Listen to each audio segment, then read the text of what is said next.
Praise the Lord, isa po mapagpalang hapon po sa bawat isa sa atin. Tayo po muna ay manalangin. Panginoon, maraming salamat po Diyos sa pagkakataon na ito, sa buhay po ng bawat isa, maging sa mga salita mo na aming nga pong pag-aaralan, dahil tunay po sinabi mo sa iyong banal na salita na hindi lamang po kami nabubuhay sa tinapay, kundi higit sa lahat sa mga salitang namumutawi sa iyong mga labi. Kaya nga po God, sa pagkakataon na ito, dalangin po, patuloy na mangusap ka, patuloy na buksan mo espiritual na pag-unawa ng iyong mga anak. Banal na Espiritu, salamat din po sa iyong presensya, sa pangalan ni Jesus. Amen. Makakapo na po tayo lahat sa presensya po ng Panginoon. So, praise the Lord, maging ang ating mga online viewers, isa po mapagpalang hapon sa bawat isa sa atin. So, this afternoon, ang ating pong pag-aaralan, Blessed Assurance in the Kingdom of God. Yan po yung pamagat ng ating tatalakayin sa hapon na ito. Blessed Assurance in the Kingdom of God. Our text is found in Ephesians 1 verse 3. Na ang sabi po dyan sa Ephesians 1 verse 3, Praise be to the God and Father of our Lord Jesus Christ, who has blessed us in the heavenly realms with every spiritual blessing in Christ. Praise the Lord. So dito makikita po natin na tunay po na ang mananampalataya kay Kristo ay pinagpala. Sabi niya, who has blessed us in the heavenly realms with every spiritual blessings in Christ. Lahat ng pagpapala, sabi po niya dyan. Kaya this afternoon, titingnan po natin kung ano-ano po itong mga ginawa ng Panginoon, kung bakit po sabi rito, we are the blessed assurance in the kingdom of God. So what are they? Number one is that the assurance of God's salvation. Assurance of God's salvation. Alam po natin na pag tayo po ay susunod sa salita ng Panginoon, there is assurance. Pag sinabi po natin assurance, surety, sure na merong kaligtasan mga kapatid. Dahil yan po ang sabi niya sa kanyang salita in Ephesians chapter 2 verses 8 to 9. Ang sabi niya dyan, for it is by grace. Ano po ba yung grace? Grace means unmerited favor. Yan ang ibig sabihin ng grace, unmerited favor. So, for it is by grace you have been saved, na tayo po ay naligtas sa pamamagitan po ng grasya ng Panginoon. The unmerited favor of God through faith sa pamamagitan ng pananampalataya. Because I believe that it's one of us, tayo po ay nananalig at nananampalataya sa Panginoon. Dahil kung hindi po tayo nananalig at nananampalataya sa Kanya, wala po tayo sana sa pagkakataon na ito. Even yung mga kapatiran po natin through online, I believe na kayo ay may pananalig sa Panginoon. Kaya nga po, nakikipag-online tayo, gusto natin mapakinggan ng more pa ang salita ng Panginoon. So sabi nga niya dyan sa Ephesians chapter 2 verses 8 to 9, for it is by grace you have been saved through faith, and this not from yourselves. Hindi po ito galing sa atin, kundi ito ay regalo ng Diyos. So it is the gift of God. Ang kaligtasan na ito ay libreng regalo ng Panginoon na ibinibigay. Di ba pag regalo, ibig sabihin tatanggapin mo lang. Sino sa inyo dito yung tumanggap ng regalo na binayaran mo? Di ba hindi yung regalo? Kasi alam mo na pag regalo, libre yun. Walang bayad. So ganun din po ang kaligtasan na ibinibigay ng Panginoon. No? Regalo po ng Diyos. Kaya kung natanggap na po natin ang Panginoon sa buhay natin, natanggap natin ang biyaya ng kaligtasan, natanggap natin ang libreng regalo ng Panginoon. And this, the gift of God, this is the greatest gift mga kapatid. Kung just in case nakakatanggap ka man ng regalo sa buhay mo, pero hindi po nito mapapantayan itong regalo ng Diyos. Dahil ang regalo po ng Diyos ay hindi po nabibili ng salapi. No, hindi ito nakukuha ng kayamanan, kundi ito po ay libreng regalo na ibinigay ng Panginoon. Kaya sabi niya doon sa verse 9, not by works so that no one can boast. So ang kaligtasan po ay libre, hindi ito talagang ginagawa, sabi nga niya dyan, para ikaw ay maligtas, no? Kundi ito po ay libre, ibinigay ng Panginoon upang sa ganoon ay walang maipagmalaki ang bawat isa. So hindi po natin pwedeng ipagmalaki, mga kapatid, no? Dahil ito po ay libreng ibinigay ng Panginoon at tanging ang Panginoong Hesus lamang po ang pwedeng magbigay ng kaligtasan ng ganito. And Romans 10 verse 9, sabi niya ulit sa kanyang salita, that if you confess with your mouth, Jesus is Lord, and believe in your heart that God raised Him from the dead, you will be saved. Oh. Kaya nga po, napakahalaga na talagang i-declare natin. Napakahalaga that we acknowledge and confess that Jesus Christ is our Lord and personal Savior.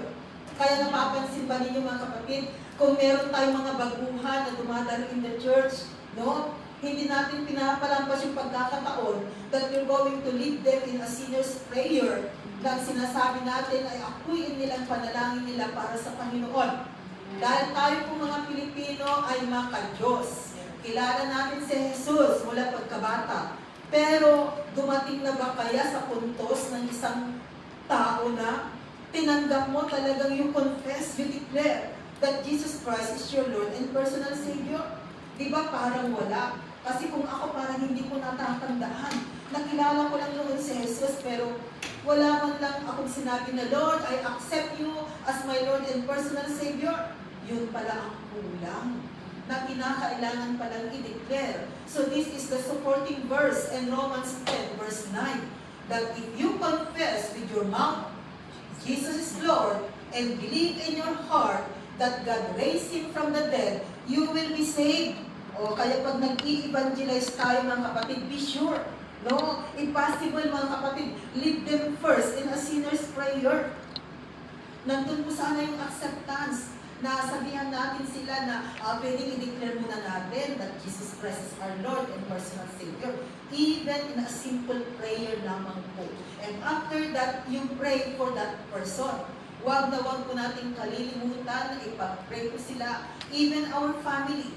Pag hindi pa po ninyo ipinag-pray ang family ninyo, why not do it, mga kapatid? No? Na lead them in a sinner's prayer. It is by faith. Kasi yan po ang sabi sa salita ng Panginoon, that we need to confess and we need to declare that Jesus Christ is our Lord and personal Savior. So, there is assurance of God's salvation pag may Kristo sa buhay po natin. Number 2 is that the assurance of God's love. There is assurance na talagang mahal ni Lord ang bawat isa sa atin. Paano po natin mapapatunayan? The heart of the Bible, it is found in John chapter 3, verse 16. O, siguro memorize na po natin ito. Pag hindi pa po ninyo memorize, naku, itagdag po natin, ilagak po natin sa puso natin, itago natin sa puso. John chapter 3, verse 16, remember, this is the heart of the Bible. Sabi diyan, for God so loved the world that He gave His one and only Son, that whoever believes in Him shall not perish but have eternal life. So dito makikita po natin that there is assurance of God's love na ibinigay po niya yung kanyang bugtong na anak para lamang po, no, maligtas ang tao sa sanlibutan na ito. Kasi ang tao po sa sanlibutan na ito mula nung nagkasala ang ating mga ninuno, sila na po ay papunta sa eternal destruction. Ang pupuntahan po nila ay impyerno. Pero hindi po nais ng Panginoon ng mga taong create niya in His own image and likeness ay mapunta ng impyerno. Dahil ang impyerno po ay para kay Satan together with those evil spirits. Hindi po para sa tao. So ang nais ng Panginoon ay sa langit po sana makarating ang bawat isa. Kaya ang tanging pamamaraan lamang po ay ang ibigay ang kanyang bugtong na anak. Sabi diyan, for God so loved the world. Mahal niya ang tao sa mundo, kaya ibinigay niya ang kanyang kaisa-isang anak, that whoever believes in Him, ang sino man na maniniwala sa Kanya, shall not perish but have eternal life. Kaya kapatid, pag tayo po ay nananalig, naniniwala sa ating Panginoong Hesus, siya po yung pag-asa po natin. At sabi po niya dyan, magkakaroon tayo ng buhay na walang hanggan. Kaya po ang Panginoon, isinilang sa mundong ito. Alam natin na may Christmas, although December 25 is not the exact birthday of our Lord Jesus Christ, pero ang mahalaga, mayroong isang araw na ibinigay sa Kanya sa loob ng isang taon na kung saan ay nagse-celebrate din siya ng birthday para hindi lamang po tayo ang may birthday, mga kapatid. Kaya tingnan po ninyo, kahit hindi nga naniniwala sa ating Panginoon, pag araw ng December 25, grabe silang mag-celebrate. Isn't it? But they don't know the meaning of it. Hindi nila alam. But for us, na naniniwala sa Panginoon, we know. Because for us, every day is Christmas. Because every day, naaalala po natin na minsan sa mundong ito ay isinilang ang anak ng Diyos. Amen. Alam din po natin yung kwento. Imagine na buhay lang siya sa mundong ito within 33 years. Kaya kung lumampas ka na ng 33 years, kapatid, mas mahaba pa ang buhay mo kaysa sa buhay ng ating Panginoon nung siya po ay naririto sa mundong ito. So, 33 years na siya po ay nabuhay sa mundong ito, and after that, ano ang nangyari sa kanyang buhay? Siya po ay ipinako sa krus. Mayroong rason kung bakit ang Panginoong Hesus ay ipinako sa krus. Na kinakailangan na ang anak ng Diyos, tunay na 100% human at the same time 100% God, ay ipapako sa krus dahil ang kanyang banal na dugo na dumanak sa krus of Calvary, yan ay pinakamahalagang dugo, na yan ang magtutubos sa ating mga kasalanan. Kaya salamat, because there is power in the blood of Jesus at ang dugo ng ating Panginoong Hesus. Yun po yung pinagtubos, mga kapatid, pinambayan sa ating mga kasalanan. Kaya nga, salamat sa kapangyarihan ng dugo ng ating Panginoong Hesus. Kaya alam po natin, pero ang napakagandang balita, tunay na namatay, pero siya ay muling nabuhay. Kaya buhay ang Diyos ng mga Kristiyano. Sino pong Diyos dito sa mundo ang buhay? Diyos lamang po ng mga Kristiyano. Ang Diyos ng mga ibang relihiyon hanggang ngayon patay. Diba? Si Buddha patay.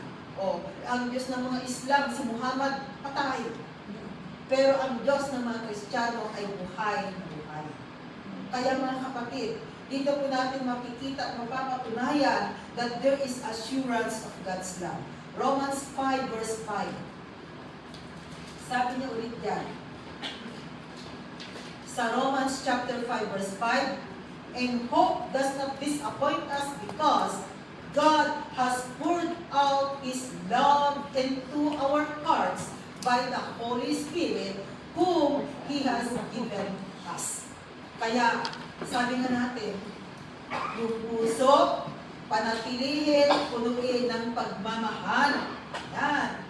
Dahil sabi niyan, God has poured out His love into our hearts by the Holy Spirit. Because the Holy Spirit resides in our heart. Kaya ang banal na Espiritu po, ang tahanan niya ay ang puso ng bawat isa. Kaya yung puso po natin, mga kapatid, ay kinakailangan maging maayos. Isang pusong malinis, isang pusong dalisay, isang pusong kalugod-lugod sa Panginoon. Kaya palagi po natin sinasabi na tanggalin ang sama ng loob. Normal lang po na tayo ay masaktan. Maaaring ang buhay natin dito sa mundo, maraming nanakit sa atin. Kaya tuloy, maaaring sinasabi mo, naku, sugatan ang puso ko. Naku, mabigat ang puso ko dahil sa ginawa ng tao. Pero kapatid, panahon na para sa ganun po yung puso po natin ay maging maayos. So tanggalin ang sama ng loob, tanggalin ang galit, Tanggalin yung mga bagay-bagay na hindi nakakalubot na inilalagay ng tao sa puso. Mga basura yan, kapatid. Pag sinabing basura, kinakailangan itapon. Dahil simulan na po natin, dahil alam po ninyo, kung hindi po ninyo tatanggalin ang basura sa inyong puso, especially unforgiveness, yung hindi pagpapatawad, baka ang alam mo, okay ka lang, no? Di ba? Nagsisimba naman ako, no? Sumusunod naman ako, nagbibigay naman ako ng aking givings. Pero if there is unforgiveness in your heart, darating ang time, kapatid, kakainin ka ng unforgiveness nila. Kaya habang maaga pa, huwag nating hayaan na yung puso po natin ay mapuno ng galit, sama ng loob. Release it. Amen. Release it. It's better. It is for your own benefits. No? Dahil alam po ninyo, ang espiritu po ng galit, espiritu ng unforgiveness, hindi po yan nakakatagal sa presensya ng Panginoon. Baka mamay magtataka ka na lang kung ano lang ginagawa mo dyan sa harapan. Dahil nag-manifest na yung spirit of bitterness, spirit of unforgiveness sa buhay mo. Kaya habang kaya pa natin, no, just help ourselves, no, palayasin ang mga espiritong hindi ka nais-nais. Because you know, they are deceiving. Dinideceive po nila, no, especially for us believers. Kaya huwag po natin hahayaan. No, sabi ko nga, normal lamang po na tayo masaktan because we have emotion. Pero abnormal na po pag nagtatanim ka ng sama ng loob at hindi nakakapagpatawad. Ang taong hindi nakakapagpatawad ay isang taong abnormal. Hello? Abnormal. Bakit? Kasi tingnan mo, pag nakasalubong mo yung taong kagalit mo, nag-iiba ka ng landas. At kung masaya ka, nag-iiba yung mukha mo. Wala na yung kagalakan, nagsisimangot ka na. At baka mamaya, nagmumurmur ka na. O, di nagiging abnormal, di ba? Kasi nag-iiba na yung aura ng mukha. Nagagalit ka na. At hindi pa yan, nagsasalita ka ng mag-isa ka. O, di abnormal isang kasi nagsasalita ka na. O, no. Lumis ka na ng daanan kasi makakasalubong mo yung taong kagalit mo. And then nagmumurmur ka, galit ka. O, di nagiging abnormal. Kaya we rather release. Forgiveness. Hayaan po natin na yung puso natin ay mapuno ng pagmamahal. Sabi dyan, because God has poured out His love. Nandiyan po yung pagmamahal ng Panginoon. Poured out His love into our hearts by the Holy Spirit, whom He has given us. So kaya natin, hindi tayo dahil merong banal na Espiritu. There is the Holy Spirit within us. At siya po yung tutulong sa atin. Remember, we believe in one God, God the Father, God the Son, Jesus Christ, and God the Holy Spirit. And the Holy Spirit is within us. O baka sabihin na naman ninyo, paano yan, Pastora? Pag yung isang mananampalataya ay may Holy Spirit, katulad ngayon, ilang kami dito, ay may Holy Spirit kami sa aming puso. So, ibig sabihin, hindi lang naman pala iisa ang Espiritu, maraming Espiritu. Hindi po dapat yun. Kasi bakit? Kasi tingnan ninyo, pag yung katabi mo ay gumagawa ng hindi tama, ang sasabihin mo, anong klaseng Espiritu meron sa'yo? Pero kung okay naman, agree, sinasabi mo, dahil pareho tayo ng Espiritu. So, nagpapatunay lamang iisang Espiritu. Amen? Isn't it? And that is the Spirit of God. Espiritu ng Panginoon. Oh. So, hayaan po natin ang Espiritu ng Panginoon ang patuloy po na manahan sa puso ng bawat isa. Okay, number 3 natin. Assurance that we are children of God. No? There is assurance, mga kapatid, na tunay po na tayo magiging anak ng Panginoon. John chapter 1 verse 12, sabi doon, yet to all who received Him, to those who believe in His name, He gave the right to become children of God. O, tingnan po ninyo, nagkakaroon po ng karapatan na maging anak ng Diyos. Actually po, lahat po tayo dito, we are not original na anak ng Diyos. Kaninong anak tayo ngayon? Kapatid, out of ignorant, out of innocent, tatay pala natin noon si Satan. We don't have the Spirit of God before. At ang Espiritu ng Diablo ay malayong kumikilos sa buhay natin. Salamat dahil ang sabi diyan sa John chapter 1 verse 12, yet to hold or receive Him, sa lahat ng mga tumanggap sa ating Panginoong Jesus, to those who believe in His name, ang lahat ng naniwala sa Kanya. Ano ang nangyari? He gave the right. Nagkaroon sila ng karapatan para maging anak ng Diyos. So, ang status natin ngayon ay meron tayong karapatan na maging anak ng Diyos. Kaya nga, ang ginagawa natin ay talagang on process. Hindi lang natin sinasabi na, Lord, di ba, tanggap na kita, naniniwala na ako sa iyo, Lord, okay na. Hindi. Kundi ang ginagawa natin ay process, di ba? Kaya nga pag-araw ng day off natin, nasa presensya ng Panginoon, kinakailangan ipagpatuloy natin ang pagpupuri sa Kanya. Kinakailangan talaga na we need to work out our salvation with fear and trembling. Mga kapatid. No? Pero ang kagandahan lamang po, alam mo na ngayon na you have the right to become children of God.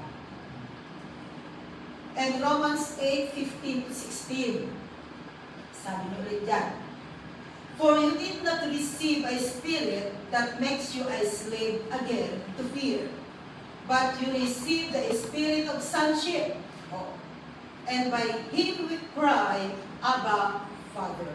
Verse 16, the Spirit Himself testifies with our spirit that we are God's children. Kaya ang sino man na mayroong Jesus sa kanyang buhay, sabi kanina doon sa John 1 verse 12, we have the right to become children of God. Bakit? Dahil ang Espiritu ng Panginoon ay sumasa atin. So, we know that God is Spirit. So, dahil mayroong Espiritu ng Diyos sa atin, so ibig sabihin, kapatid, yun yung nagpapatunay na tayo anak ng Diyos because we have the Spirit of God. Ang Espiritu ng Diyos na nasa atin, yan yung DNA because God is Spirit. Diba in literal? No? Pag yung father ay hindi sigurado kung anak nga niya yun, anong nangyayari? Paternity test. No? DNA, doon makikita, pag 99.9 ay talagang anak. Pero pag 0%, kaninong anak kaya? Sa kapit-kapit. Diba? Doon nila makikita kung totoong anak o hindi. So, ganun din po mga kapatid. No? At ang nagpapatunay na totoo nga tayong anak ng Diyos because we have the Spirit of God. Pareho ng DNA. Kaya, tignan natin kung huwag natin hahayaan na mawala ang Espiritu ng Panginoon sa buhay natin because if you receive Jesus Christ, the Spirit of God comes with us. Okay. Another po is that assurance of God's peace. There is assurance na alam natin na mayroong kapayapaan. At alam natin na ang kapayapaan na ito ba yung kapayapaan na kahit ang dami-daming problema, magulo ang mundo, magulo na ang nangyayari sa buhay mo, pero still pa rin napayapa ka. Nagpapatunay na tunay po, mga kapatid, na may Kristong naghahari sa buhay. Kaya ang tanong, kumusta na po? Are you living in peace? Still pa rin ba na nararamdaman mo ang kapayapaan ng kaisipan? Kahit na may problema, kahit na medyo si amo dunis duda, pero peaceful ka pa rin. No? Dahil ganyan po ang mga anak ng Panginoon. Romans 5 verse 1. Sabi diyan, therefore, since we have been justified through faith, we have peace with God through our Lord Jesus Christ. So may kapayapaan mga kapatid. Kaya hayaan po natin na ang puso po natin at ang isipan ay maging payapa. Kahit na may mga testing, may mga problemang dumarating sa buhay, pero nararamdaman pa rin po natin ang kapayapaan. At ito po yung kapayapaan na hindi pwedeng mabili ng pera. No. Payapa ka pa rin, mga kapatid. Yung bang nakakatulog ka pa rin ng mahindi kahit na mag-isa ka. No? Hindi ka tulad ng maraming pera. No? Walang kapayapaan kasi hindi nila alam. Baka pag lumabas silang mag-isa, makikidnap sila or kung anong mangyayari sa kanila dahil nga sa mayaman sila. No? Pero ang kagandahan, mga kapatid, no, pag may Kristo sa buhay, merong kapayapaan po. Philippians 4 verses 6 to 7. Sabi niyo ulit dyan, do not be anxious about anything. O huwag daw po tayong mag-alala sa lahat ng bagay. But in everything, sa lahat po ng pagkakataon, anong gagawin? By prayer and petition. With thanksgiving, present your request to God. Kaya kung may mga troubles man, may mga testing, may mga problemang dumarating sa buhay, sabi niya, huwag kang mag-alala, kapatid. Kundi ang gagawin, idaan natin sa panalangin. Dahil meron pong ginagawa ang panalangin, mga kapatid. Oh. And then in verse 7, then ito po ang mangyayari. Ayan, makakamtan natin. Ano ang makakamtan natin? And the peace of God, ang kapayapaan na mula sa Diyos, which transcends all understanding, will guard your hearts and your mind in Christ Jesus. Wagwagyahan po niya yung puso natin, yung isipan natin. Kaya, wala kang dapat ipangamba. Wala kang dapat ipag-alala. Kaya mga kapatid, ganyan po ang ibinibigay kung totoo at tunay na may Kristo sa buhay natin. And remember, peace also is fruit of the Holy Spirit, isn't it? Okay, binibigay yan, bunga ng banal na Espiritu. Kaya kung may banal na Espiritu sa buhay natin, 100% talaga na mayroong kapayapaan. There is peace, mga kapatid. Okay, number 5 natin is the assurance of God's joy. Kung kanina merong kapayapaan, ngayon naman merong kagalakan. Ito ba yung joy na kahit na hindi mo naman birthday, masaya ka pa rin. Wala namang nagbigay sa iyo ng magandang regalo, masaya ka pa rin. O kahit na pinagalitan ka ni amo, masaya ka pa rin. Bakit? Dahil alam mo na ang sino man na may Kristo sa buhay ay mayroong kakaibang kagalakan sa puso ng kapatid. At yan po yung nagpapatunay na may Kristo na naghahari sa buhay natin. 1 Peter 1:8.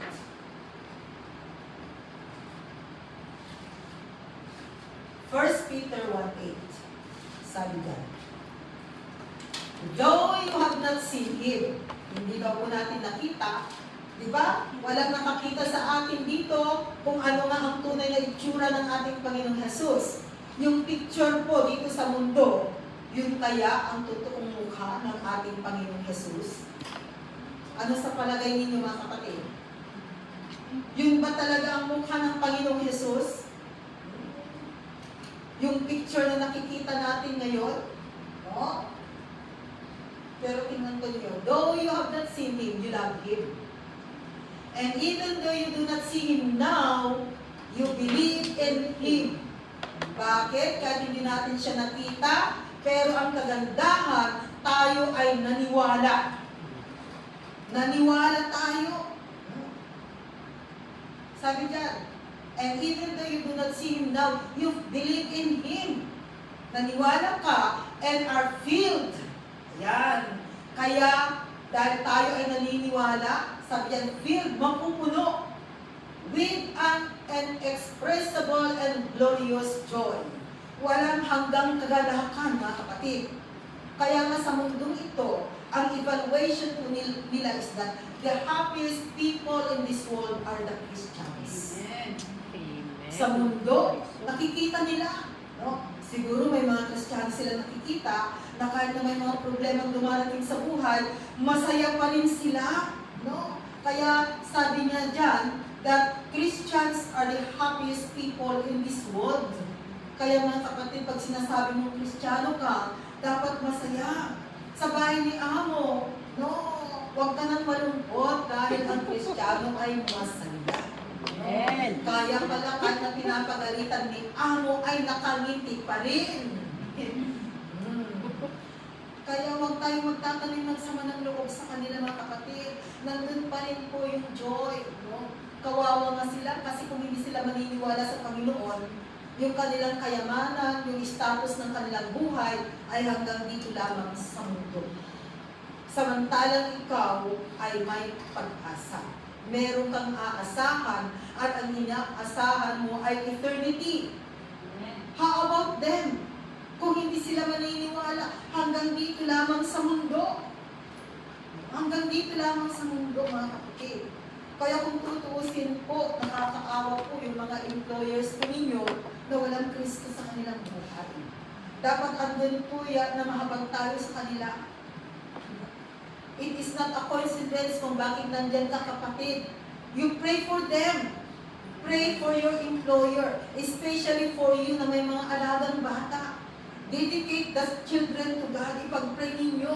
Iaral ninyo sa Panginoon. Turuan ninyong manalangin. Magkwento kayo about Bible stories, mga kapatid. Because I believe there are employers naman po na hinahayaan nila na turuan ninyo ang inyong mga anak, ay mga alaga. Lalo na pag malaya kayo na natuturuan ninyo, why not? You pray for them. Dahil hindi mo alam kung saan dadalhin yung panalangin mo, yung Bible stories mo na yan ay binibigay sa bata. Hindi na niya yan makakalimutan. So let's do our part. It's not a coincidence kung bakit nandyan ka sa employer na yan. You do your part. Pray for them. Pray for them. Kahit na anong ugali meron sila, pray for them, mga kapatid.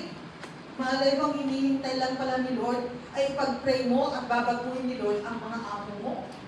There are a lot of testimonies in our church na nung bago sila talagang gusto na nila mag-break contract, pero nakailang dekada na sila. Still pa rin na sila ang amo, pero mga baguhan sila gusto na nila mag-terminate. No? So, tingnan ko ni mga kapatid, dahil pwede kong baguhin ni Lord yung mga ugali ng mga amo, pero bago ko baguhin ni Lord, tayo po muna ang magbago. Amen. Tingnan po muna natin ang sarili natin. Kung may mga dapat baguhin, baguhin. And then, makikita mo na babaguhin din ni Lord ang nakasunod. No? Pero dapat tayo muna. Huwag tayo kasi pagturo sa iba.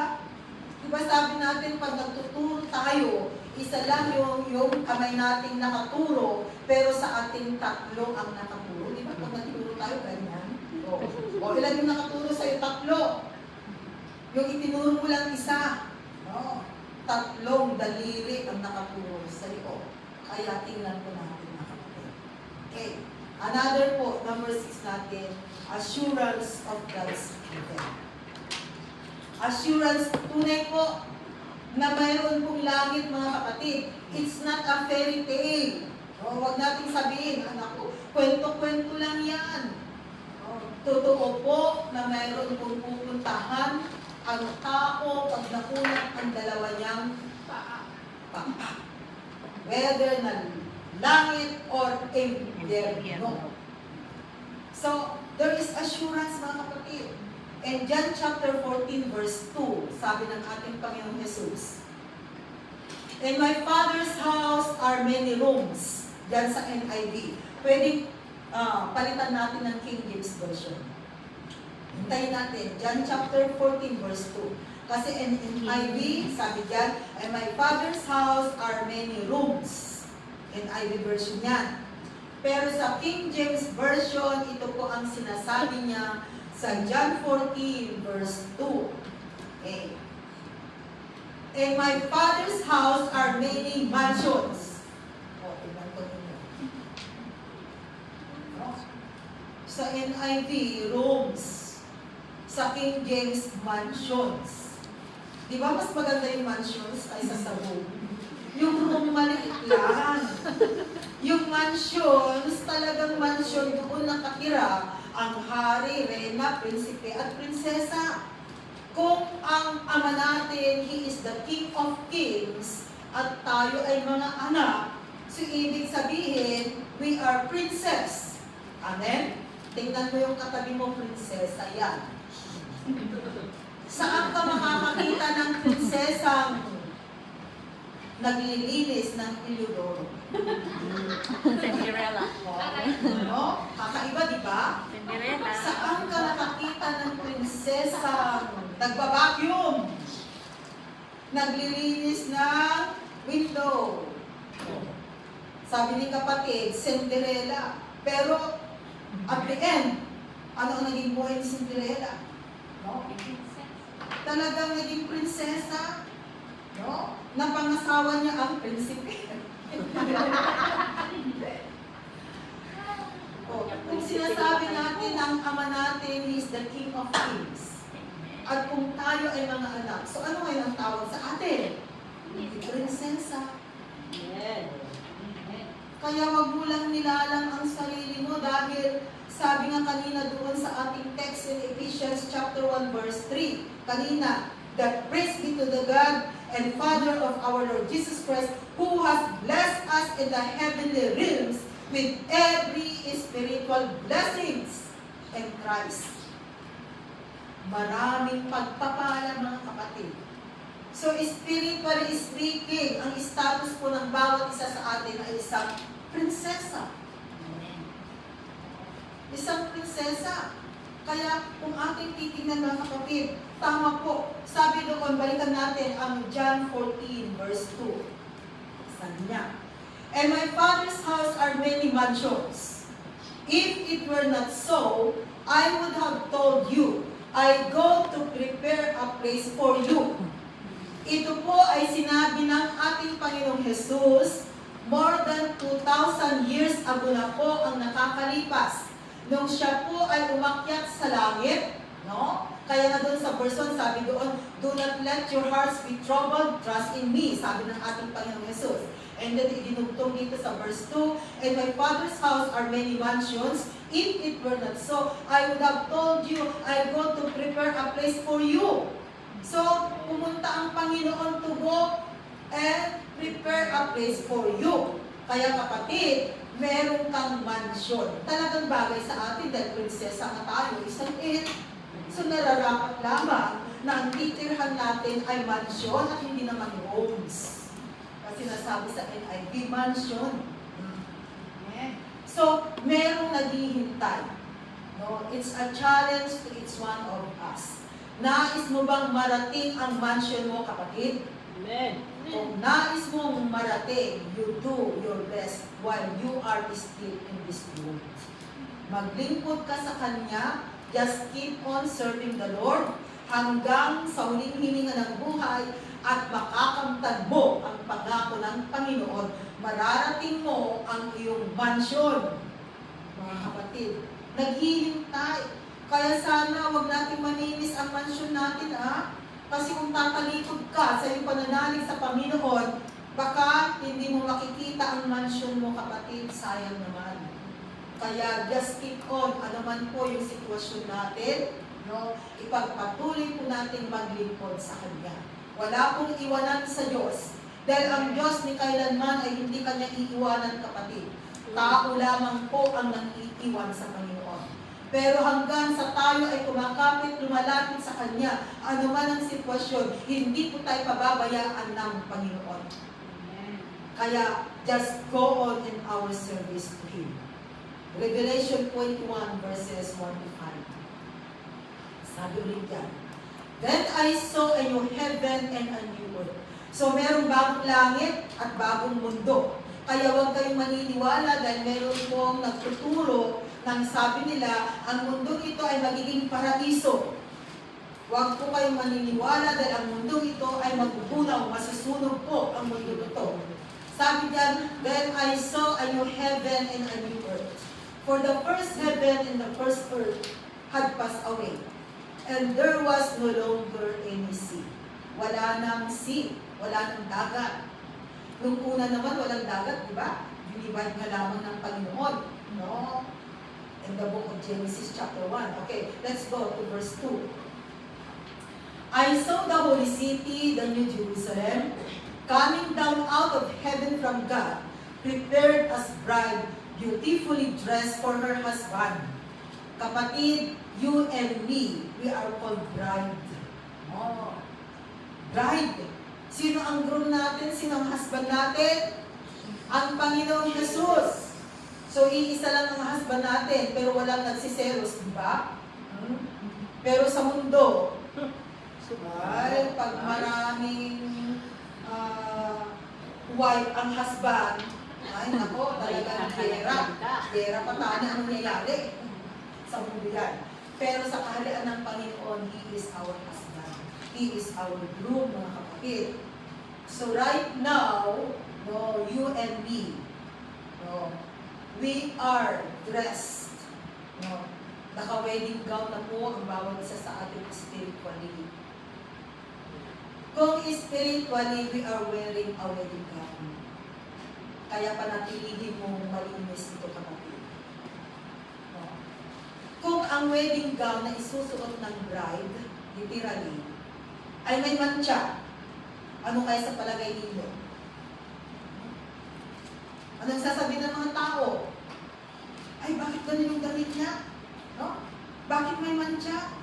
O di kaya kung butas-butas, bakit may butas? No? Kasi ang ini-expect ay talagang malinis, maayos, puting-puti. Pero except ngayon na kasi meron ng black na wedding gown. Di ba grabe dito? Nakakita na kayo ng ikinasal dito na ang wedding gown ay black?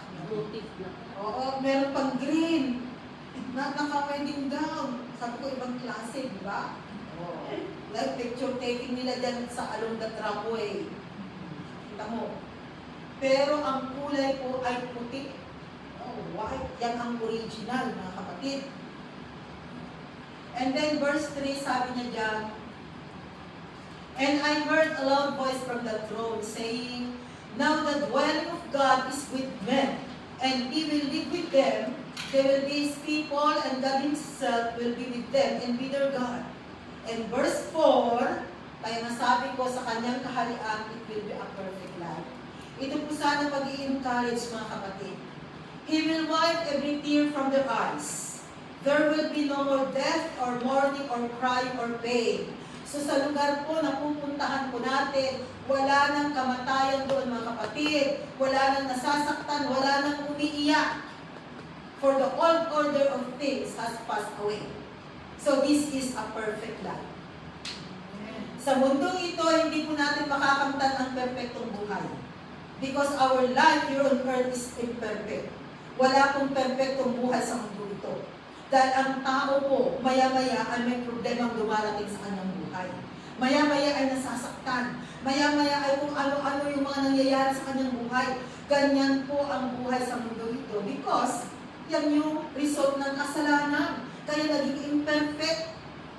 Yung settings sa mundo ay talagang nabago. Wala na sa original, mga kapatid. Pero ang kagandahan po, may pangako ang Panginoon. At pagdating natin doon, that will be a perfect life. Kaya nga dapat po, ang final destination natin ay heaven. Amen. Maging plano po sana natin, maging purpose itanim sa puso't isipan that our final destination should be in heaven. Dahil ang langit, yan po ang tirahan ng ating Diyos. At yan din ang tirahan ng lahat ng nananalig at nananampalataya sa Panginoon. Kaya merong magandang lugar, mga kapatid, na naghihintay po, no, na wala pong makakakumpara because our architect is the Lord Jesus Christ. Siya yung architect doon. Imagine, made of gold, different kinds of stones. Siguro dito, pag may nagtapon ng ganito lang na gold, hindi ko lang alam kung anong gagawin natin. Baka mag-aagawan tayo, ano? Kasi gold na yan, gold na. Kayamanan na yan, kayamanan na. Pero doon sa kaharian ng Panginoon, lalakaran lang natin, no? Gold. Kasi wala nang magnanakaw doon. Wala nang nag-iinggitan. Kundi lahat na po ay talagang, ang ugali ay talagang para sa Diyos. So, doon talaga magkakaroon ng perfect life. Kaya kung nais mo, kapatid, na makarating sa lugar na ito, let's do our part while we are still in this world. And verse 5, ituloy natin, He who was seated on the throne said, I am making everything new. Then he said, write this down, for these words are trustworthy and true. So nagpapatunay lamang po na ito ay totoo, mga kapatid. Totoo po. Kaya maniwala po tayo dahil ito ay totoo. And lastly, number 7 is the assurance of God's power. So alam po natin, may kapangyarihan, mga kapatid. 1 Corinthians 4 verse 20. Sabi niya sa 1 Corinthians 4 verse 20, for the kingdom of God is not a matter of talk, but of power. Kaya ang kala ng Panginoon na hindi lamang po salita ng salita, kundi makikita po natin ang kapangyarihan ng Panginoon. Kumikilos ang Panginoon po sa buhay ng bawat mananampalataya. Colossians 1 verses 10 to 11. Sabi ulit. And we pray this in order that you may live a life worthy of the Lord.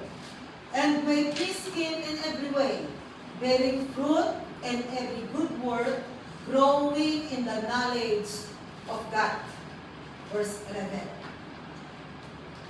Being strengthened, yan, pinapalakas tayo, with all power, according to His glorious might, so that you may have great endurance and patience and joyfully.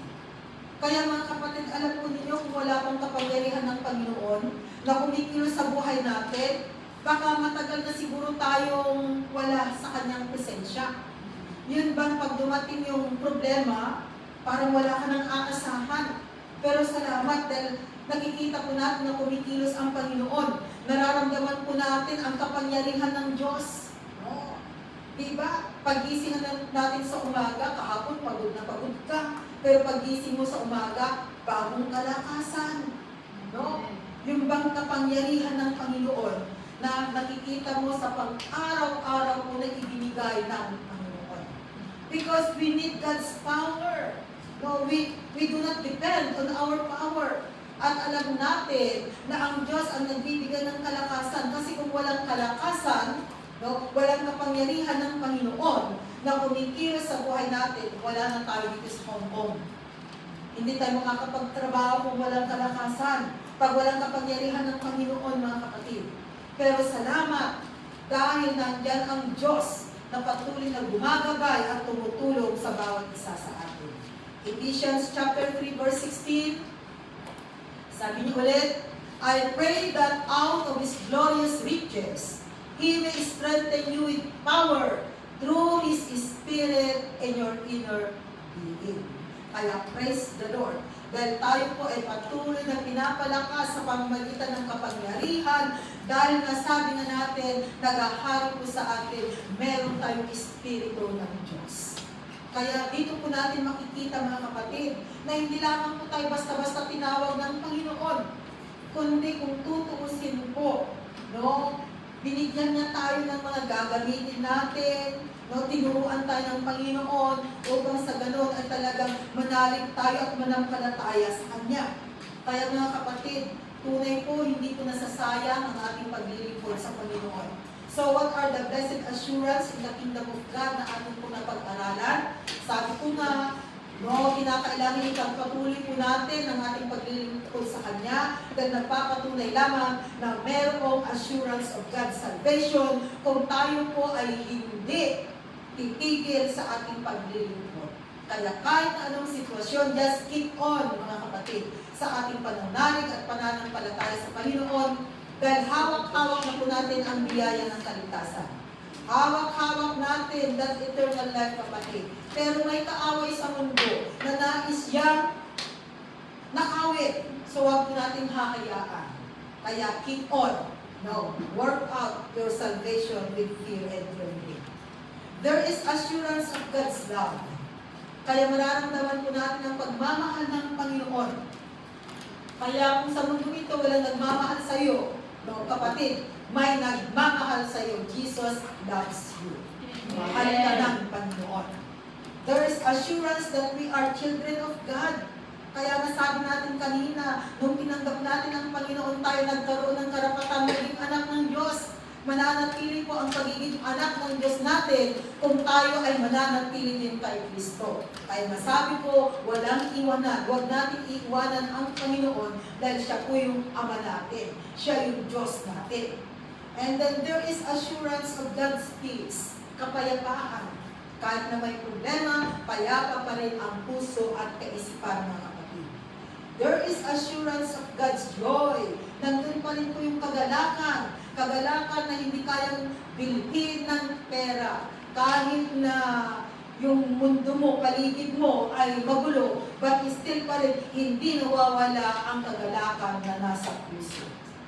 Another is that assurance of God's heaven. Meron tayong final destination, mga kapatid. Kaya sana po ang bawat isa sa atin ay makarating sa final destination na ito po ay walang iba kundi ang tirahan ng Panginoon. And lastly, there is assurance of God's power. Because of God's power, nandyan po ang kalakasan na patuloy na ibinibigay ng Panginoon sa bawat isa sa atin. Amen? Amen. Panginoon, maraming salamat po God sa inyong banal na salita. Natunay nga po, Panginoon, ipinaalala mo po sa amin po God, na kung ang bawat isa po sa amin ay mananatili sa amin nga pong paglilingkod sa iyo, Panginoon. Lord, nandyan po God ang pagpapala na patuloy na ibinibigay mo po, O God.